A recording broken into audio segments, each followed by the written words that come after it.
Здравствуйте, дорогие друзья! Сегодня я гуляла по лесу, и среди зеленых деревьев я увидела сухую ветку. И сразу же вспомнила сказку Валентина Берестова «Хворостина». И я вам ее сегодня прочитаю. Итак, мы начинаем. Все ветки на дереве давно уже зазеленели. Только одна оставалась черной и голой, будто никакой весны и не было. Сел на нее дятел, постучал клювом и сказал: Так, абсолютно сухая ветка. Батюшки, никак уже лето? Неужто я весну проспала? Засохла ты! хоть бы ветер тебя поскорее сломал или человек срубил. А то ты все дерево портишь. Да-да-да. Ничего, скоро и я зазеленею. Слыхано ли дело, чтобы среди лета почки раскрылись? Весной надо было зеленеть, весной. Если я собираюсь зеленеть, значит, я не совсем сухая. Хворостина ты! Палка, дубина, Чурка! полено. Коряга! Говорите, что хотите, а я все равно оживу. Но ее твердые почки так и не раскрылись. Никого она не накормила, не спрятала в тени, не приютила в листве. Не цвела она и не пускала по ветру крылатые семена. Осенью листья на ветках пожелтели, и ну летать, кружиться. Ветки-соседки заснули.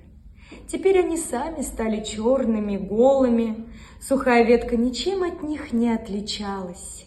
Даже дятел, как ни в чем не бывало, сел на нее и спросил: Чего не спишь? Давай спи, набирайся сил до весны. И тут он узнал ее. Ай, какой же я рассеянный. Хворостине о весне говорю. Так не бывает, чтобы сухая ветка снова ожила. Вспорхнул и улетел, а ветка выпрямилась и сказала: Поживем, увидим. Пришла зима. Упали снежинки на ветку, укрыли каждый ее сучок, каждую почку, заполнили каждую развилку.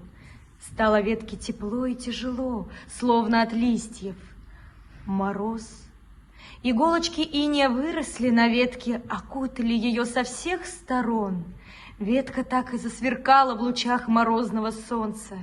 Что ж, Подумала она. оказывается, не так уж плохо быть сухой веткой.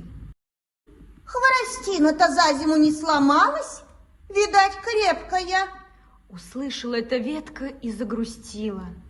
Значит, я и вправду хворостина. Значит, ничего у меня не получится. Хоть бы срубил меня человек, бросил бы в костер. И она представила себе, как загорится костер, как вспыхнут на ней языки огня, словно большие красные листья. От этого ей стало тепло и немножечко больно. Тут на нее сел дятел. Привет, привет. Как здоровье? Не беспокоят ли жучки-короеды? Дятел, дятел, Вздохнула ветка. опять ты все перепутал. Сухую ветку за живую принял. Какая же ты сухая. Удивился дятел. Ты просто разоспалась. Другие вовсю зеленеют, а у тебя только-только почки раскрылись. Кстати, куда девалась хворостина, которая тут торчала? Так это же была я. Обрадовалась ветка, Перестань говорить глупости. сказал дятел. То была абсолютно сухая ветка. Чего-чего, а живую ветку от сухой уж как-нибудь отличу. Я же все-таки головой работаю.